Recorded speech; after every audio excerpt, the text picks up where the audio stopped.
28 de junho de 2021. Uma casa simples em Cocalzinho de Goiás. Do lado de fora, mais de 200 policiais, cães farejadores, helicópteros, DRUNS. 3 semanas de caçada. Do lado de dentro, um único homem. Ele sabia que havia acabado. Mesmo assim apontou a arma. 20 dias antes. Esse homem havia sumido dentro de uma mata fechada.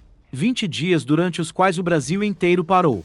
20 dias que levantaram uma pergunta que ainda incomoda. Como um único homem conseguiu escapar de tudo isso por tanto tempo? Meu nome é Icon. E esta é a história de Lázaro Barbosa. Para entender o que Lázaro Barbosa se tornou, é preciso entender de onde ele veio. Não como desculpa, como fato. Ele nasceu em 27 de agosto de 1988, Barra do Mendes, Bahia. Uma cidade pequena, no interior. A família era humilde. O pai, alcoólatra. E quando o pai chegava em casa embriagado, os filhos pagavam. Lázaro era o mais velho. E era o alvo preferido. Em determinada noite, durante uma dessas brigas, o irmão mais novo tentou apartar. O pai jogou uma cadeira. A cadeira acertou a cabeça do menino. A mãe acreditou, por alguns momentos, que o filho havia morrido. Nesses momentos mais perigosos, ela tinha um protocolo. Pegava os 2 filhos e os levava para a mata. Ali eles esperavam, em silêncio, sem luz, aprendendo a se mover entre as árvores sem fazer barulho. Lázaro aprendeu bem, talvez bem demais. Aos 10 anos, os pais se separaram. A família se mudou para Goiás. Lázaro largou a escola. Foi trabalhar. Era ele quem sustentava a casa. Quem o conhecia nessa época o descrevia como educado, trabalhador, inofensivo. Era difícil imaginar o que aquele menino esforçado seria capaz de fazer. O primeiro sinal apareceu durante a adolescência. Lázaro foi acusado de agredir um menino de 4 anos, neto de um vizinho com quem nunca se deu bem. Sem provas suficientes, a polícia não levou o caso adiante. Em 2007, com 19 anos, o sinal se tornou impossível de ignorar. Uma discussão com um homem chamado José Carlos. No meio da discussão, Lázaro pegou uma espingarda, apontou para o peito do homem, atirou a queima-roupa. José Carlos ainda foi levado ao hospital com vida. Não resistiu. O segundo alvo foi Manuel, o mesmo homem que havia denunciado Lázaro anos antes. Motivo provável: vingança. Manuel também foi alvejado. Morreu no local. 2 homicídios. Mesma cidade. Mesmo dia. Dias depois, Lázaro se apresentou na delegacia. Foi preso. E ficou preso por 10 dias. 10 dias. Depois fugiu.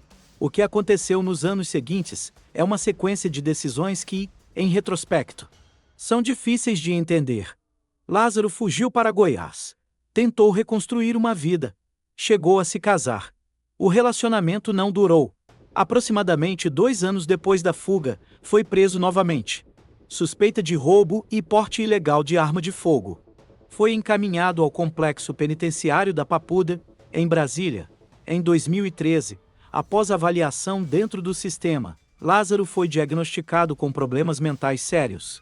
Descrito como impulsivo, ansioso, mentalmente desequilibrado. O próprio Estado documentou isso.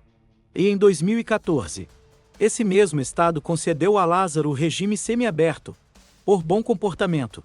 No regime semiaberto, ele poderia trabalhar durante o dia. A condição era simples: retornar à unidade à noite. Lázaro não retornou. Foi preso novamente em março de 2018. Encaminhado a um presídio em Águas Lindas de Goiás. Em julho do mesmo ano, fugiu pelo teto. 2 homicídios. Múltiplas fugas. Diagnóstico psiquiátrico documentado. E Lázaro Barbosa continuava solto. Os crimes não pararam. Eles pioraram. Em abril de 2020, Lázaro invadiu uma chácara. Atacou o proprietário com um machado na cabeça. O homem sobreviveu. Com sequelas. Em abril de 2021, invadiu uma casa no Sol Nascente, região de Ceilândia. Armado com revólver e faca, rendeu a família. Levou a mulher para a mata. Em maio do mesmo ano, invadiu outro sítio na região, rendeu os moradores. Obrigou as mulheres a servirem comida e bebida, sem demonstração de remorso, sem hesitação. O diagnóstico que o Estado havia feito anos antes falava em transtorno de personalidade antissocial. Os fatos confirmavam cada palavra. E então chegou a madrugada do dia 9 de junho de 2021. O INCRA 9 é um lugar tranquilo. Área rural em Ceilândia, Distrito Federal. Famílias que vivem da agricultura. Um lugar onde ninguém tranca a porta com medo. Naquela madrugada, Lázaro arrombou a porta de um sítio. Dentro estavam 4 pessoas: Cláudio Vidal, 48 anos, Cleonice Marques, 43 anos, Gustavo, o filho mais velho, 21 anos, Carlos Eduardo, o filho mais novo, 15 anos. O que aconteceu em seguida foi reconstituído pela polícia a partir de evidências digitais na porta arrombada, posições dos corpos, marcas deixadas no local. Lázaro separou os homens das mulheres. Em algum momento, algo saiu do controle. Possivelmente resistência. Possivelmente recusa. Gustavo foi alvejado pelo revólver. Carlos Eduardo e Cláudio foram golpeados com faca. Nenhum dos 3 resistiu aos ferimentos. Cleonice conseguiu fazer uma ligação pedindo socorro antes de ser levada para a mata. 3 dias depois, o corpo dela foi encontrado a 8 quilômetros do sítio. É um lugar chamado Córrego da Coruja. Assassinada por disparo de arma de fogo. 4 pessoas haviam entrado naquela noite. Nenhuma sobreviveu. A digital encontrada na porta arrombada levou direto ao nome: Lázaro Barbosa de Souza. Foragido. O rosto de Lázaro passou a estampar todos os jornais do país, todos os noticiários, todas as redes sociais. E Lázaro continuava desaparecido. A polícia montou uma das maiores operações de captura da história do Distrito Federal. Mais de 200 agentes. Polícia Militar, Polícia Civil, Polícia Rodoviária Federal, bombeiros, cães farejadores, cavalos, DRUNS e helicópteros. Estradas foram fechadas. Chácaras foram vasculhadas. Moradores começaram a abandonar as próprias casas. E Lázaro sumia, como se a mata o engolisse. No dia seguinte ao assassinato da família Vidal, ele já havia invadido outro sítio. Manteve o proprietário e o caseiro reféns por 3 horas. Comeu, bebeu, ouviu as próprias notícias na televisão e comentou sobre elas, com orgulho. O que se seguiu foi uma sequência que o Brasil acompanhou em tempo real. Lázaro roubou um veículo em Ceilândia. Dirigiu até Cocalzinho de Goiás. Incendiou o carro para apagar o rastro. No dia 12, fez outro refém. Obrigou o homem a beber com ele durante horas. Depois foi embora. Na mesma noite, invadiu outro local. Os moradores reagiram. Lázaro atirou. 3 feridos. 2 em estado grave. Todos sobreviveram. Lázaro fugiu de novo. No dia 13, incendiou uma casa. Trocou tiros com policiais. Fugiu pela mata. Ninguém foi atingido. No dia 15, nova troca de tiros. Um policial foi alvejado de raspão, sobreviveu. Lázaro desapareceu novamente. No dia 16, fez 3 adolescentes de refém, quebrou os celulares deles antes de entrar na mata. Os jovens foram liberados quando a polícia chegou. A pergunta que o país fazia era sempre a mesma: como? Como um único homem escapava de 200 agentes, de cães farejadores, de helicópteros, de drones? A resposta estava na infância. Naquelas noites em que a mãe o levava para a mata para fugir do pai, anos aprendendo a se mover sem fazer barulho, a ler o terreno, a desaparecer. Lázaro não era sobrenatural. Era alguém que havia passado a vida inteira aprendendo exatamente aquilo. A inteligência policial descobriu algo que não estava nos planos de ninguém. Entre os dias 15 e 18 de junho, Lázaro utilizou um dos celulares roubados para acessar a intranet. Criou um perfil falso no Facebook. Nome: Patrick Souza. E com esse perfil, acompanhava as atualizações da investigação, os movimentos da polícia, as áreas que estavam sendo vasculhadas. as informações que os jornais publicavam, enquanto 200 agentes o procuravam na mata. Lázaro os observava pela tela de um celular roubado. No dia 24 de junho, 2 cúmplices foram presos, um fazendeiro e um caseiro. Segundo o depoimento, Lázaro havia se escondido na propriedade por 5 dias. Era chamado para comer dentro da casa. Depois voltava para a mata. O fazendeiro negou tudo. Disse que apenas gritava o nome de Lázaro na direção das árvores. Como brincadeira. A investigação nunca fechou completamente esse capítulo. Durante as buscas, a polícia encontrou acampamentos, esconderijos espalhados pela mata. E dentro desses locais, algo inesperado: velas, imagens, bebidas, itens associados a rituais. Em uma parede de uma das casas onde Lázaro havia ficado, uma palavra escrita em preto: Satã. A mãe de Lázaro, ao ser entrevistada, disse que o filho havia lhe contado que não conseguia dormir, que uma mulher bonita aparecia em seu quarto durante a noite, passava a mão em sua cabeça. O que isso significa é impossível dizer com certeza.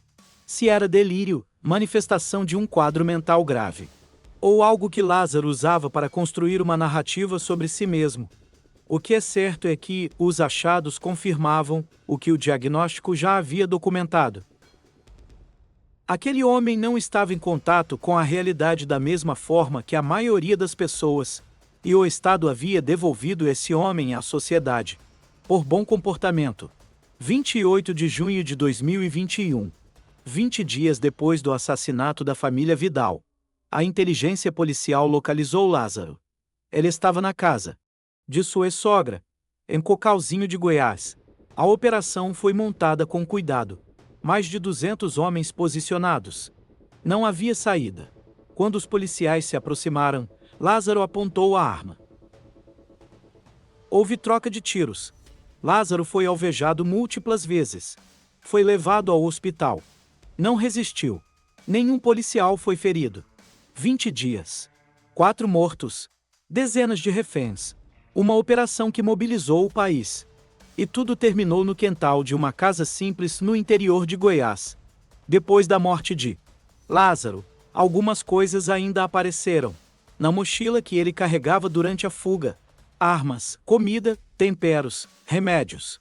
Um homem preparado para sobreviver por muito mais tempo. Em alguns locais por onde passou, cartas.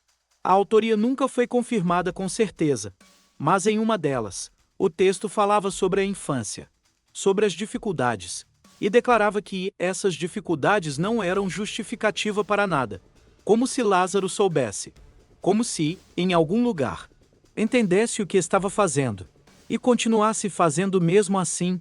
Em março de 2023, quase 2 anos depois, uma adolescente de 15 anos foi até o cemitério, onde Lázaro estava enterrado. Ela dizia que sonhava com ele, que ele aparecia nos sonhos dizendo estar vivo, que precisava de ajuda. A garota escavou a sepultura até chegar ao caixão. A polícia verificou. O corpo não havia sido tocado, apenas a terra ao redor. Lázaro Barbosa tinha 32 anos quando morreu. A história que ele deixou levanta perguntas que o Brasil ainda não respondeu completamente.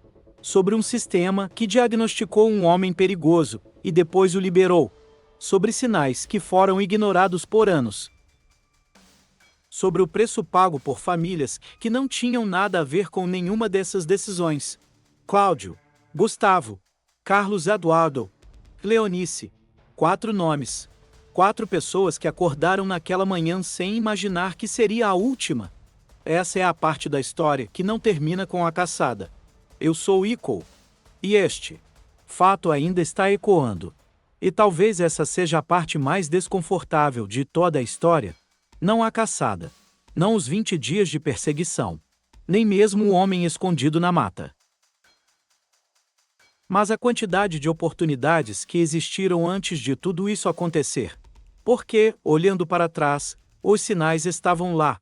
As denúncias, as prisões, as fugas, os diagnósticos, as vítimas. E ainda assim por muito tempo. Nada foi suficiente para impedir o que viria depois. Mas eu quero saber a sua opinião. Na sua visão, qual foi o maior erro de toda essa história? Foi uma falha do sistema prisional? Uma falha da justiça? Uma falha no acompanhamento de saúde mental? Ou havia algo que simplesmente não poderia ter sido evitado? Deixe sua opinião nos comentários. Eu leio praticamente todos eles. E se você gosta de histórias reais, mistérios, acontecimentos que marcaram o Brasil e casos que continuam gerando perguntas até hoje, não esqueça de deixar o like e se inscrever. O Ico dos Fatos ainda é um canal novo, e cada inscrição ajuda muito o projeto a continuar crescendo. Eu sou o Ico. Obrigado por assistir. E até o próximo fato que ainda ecoa.